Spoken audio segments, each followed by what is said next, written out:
প্রিয় ভিউয়ার্স, আজকের recipe Chinese রেস্টুরেন্টের স্বাদের চাউমিন তৈরির রেসিপি। এই রেসিপিতে কিছু টিপস দেব। আপনারা অবাক হয়ে ভাববেন যে এই টিপসগুলি এতদিন কেন কেউ কখনোই শেয়ার করেনি। আর এই টিপসগুলি জানলেই পারফেক্টভাবে বাসাতেই চাইনিজ রেস্টুরেন্টের চাইনিজ শেফের চাউমিন রেসিপি তৈরি করে ফেলতে পারবেন। আজকে চাউমিন আমি তৈরি করছি বিফ দিয়ে। এখানে 300 গ্রামের মতো গরুর মাংস আছে, খুব পাতলা পাতলা করে কেটে নেওয়া। ম্যারিনেশনের জন্য আমি এখানে দিয়েছি প্রায় 1 চা চামচের মতো রসুন গুঁড়া, 1 চা চামচের মতোই আদা গুঁড়া, আর কিছুটা দিয়েছি সাদা গোলমরিচের গুঁড়া 1 চা চামচের মতোই। আর সসের মধ্যে আমি দিয়ে দিচ্ছি সয়া সস 2 টেবিল চামচ পরিমাণ। 1 টেবিল চামচ পরিমাণ দিয়েছি সাদা সিরকা। সাদা সিরকা দেওয়ার ফলে মাংস তাড়াতাড়ি সেদ্ধ হবে। সামান্য কিছুটা দিয়েছি মধু। মধুর বদলে আপনারা দিতে পারেন 1 চা চামচের মতো চিনি। আর 1 চা চামচের মতোই দিয়ে দিলাম অ্যারারুট বা কর্নস্টার্চ। মাখিয়ে আমি ঢেকে নর্মাল ফ্রিজে রেখে দিচ্ছি ওভারনাইট।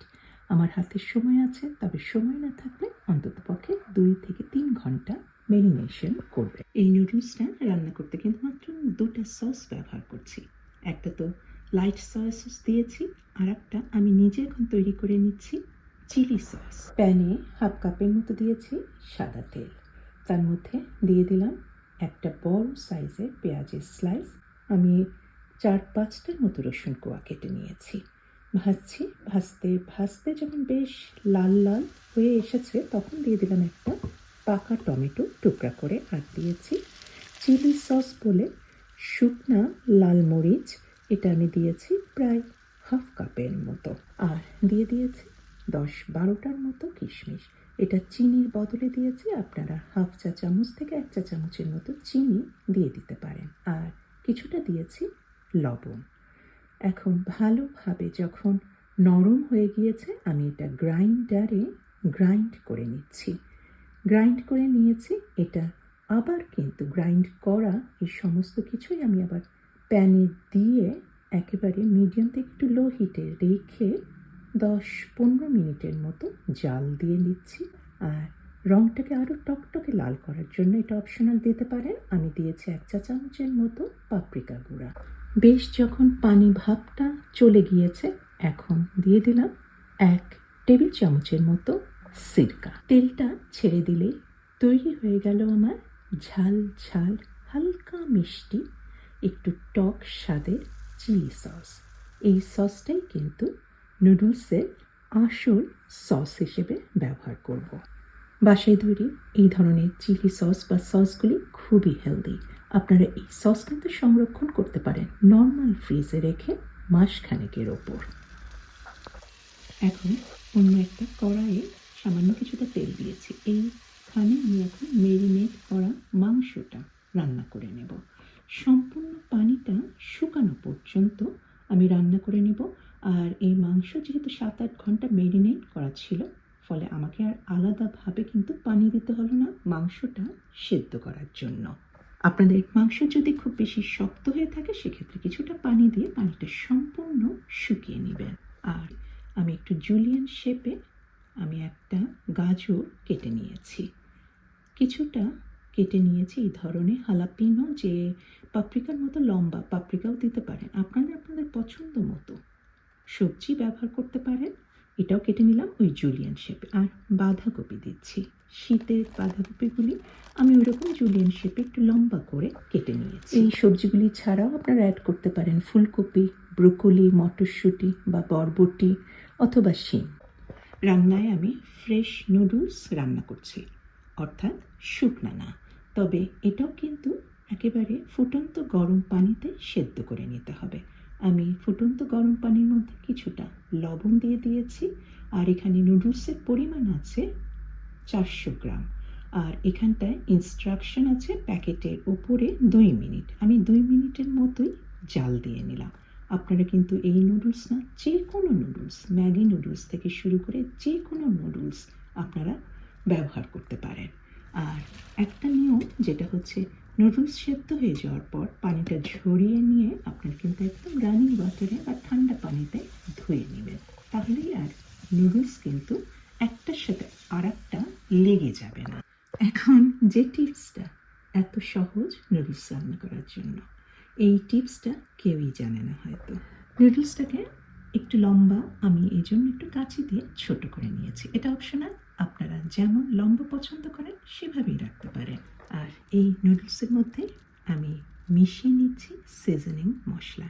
এটা কিন্তু স্বাদ অনুযায়ী নেবেন, এখানে লবণও থাকে। আপনারা আপনাদের পছন্দ অনুযায়ী ফ্লেভার দিয়েই কিন্তু এই নুডলসের স্বাদটা আরও বাড়িয়ে দিতে পারেন। আর এখন দিয়ে দিচ্ছি লাইট সয়া সস 1 টেবিল চামচের মতো। তবে পরিমাণটা আপনারা আপনাদের নুডলসের পরিমাণ অনুযায়ী সেই অনুযায়ী টেস্ট করে নেবেন আর দেখবেন যে পারফেক্ট আছে কিনা। আর তৈরি চিলি সসটা মিশিয়ে নিচ্ছি, ওই রকমই 1-2 টেবিল চামচের মতো দিয়েছি। টেস্ট করে একটু স্বাদটা কম লেগেছে, আমি আর একটু 1 টেবিল চামচ পরিমাণ দিয়ে দিলাম লাইট সয়া সস। নুডলস কিন্তু তৈরি, সিজনিং কিন্তু একদম ঠিক আছে। লবণ লাগলে একটু লবণ অ্যাড করতে পারেন। এইভাবে রান্না করলেই কিন্তু দেখবেন যে আপনার সবজিগুলো একদম সবুজ হয়ে থাকবে। নিয়েছি মানে কড়াই, তার মধ্যে দিয়ে দিলাম তেল, কুকিং অয়েলই ব্যবহার করছি। আর গ্রেট করা বেশ পরিমাণে রসুন কুচি। গ্রেট করে নিলে রসুন কুচি থেকে ফ্লেভারটা তাড়াতাড়ি ছড়ায়। আর এখন কিন্তু আঁচটা কিন্তু থাকবে খুব গরম তেলে দেবেন না কখনোই রসুন কুচি। রসুন কুচি থেকে যে সুগন্ধটা সেটা বার হতে কিন্তু সময় নেয়। সুতরাং তেলটা হালকা গরম হলে দিবেন, আস্তে আস্তে তেল গরম হচ্ছে, রসুন থেকেও সেই সুগন্ধটা বার হচ্ছে। যখন রসুন থেকে সম্পূর্ণ আমি সুগন্ধটা পাচ্ছি, রসুন কিন্তু পুড়েনি, পুড়লেই কিন্তু রসুন তিতা হয়ে যাবে। আমি প্রথমে দিয়েছি সবচেয়ে শক্ত ভেজিটেবল বা সবজিটা গাজর। সবজির এই মধ্যে তেলের মধ্যে দিয়ে দিলাম কিছুটা সিজনিং মশলা। আমি কিন্তু এই সবজিতে আর অন্য কোনো সয়া সস অয়েস্টার সস কিচ্ছু দেব না, কারণ ওগুলি দিলেই তো সবজির রঙটাই নষ্ট হয়ে যায়। গাজর 1 মিনিট জাস্ট ভেজেছি, ভাজার পরে দিয়ে দিলাম সমস্ত বাঁধাকপি।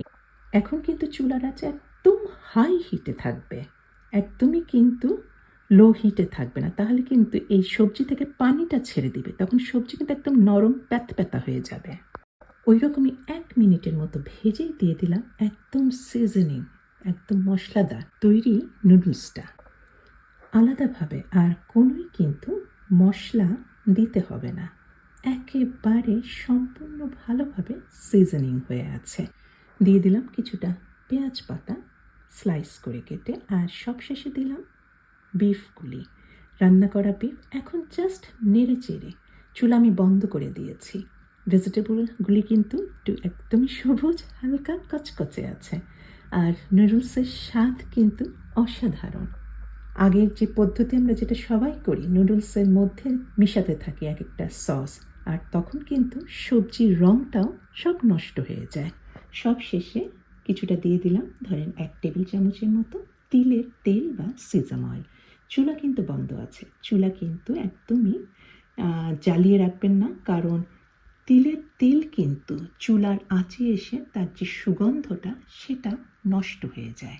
এই কারণে জাস্ট হয়ে যাওয়ার পরে তিলের তেল ছড়িয়ে দিবেন।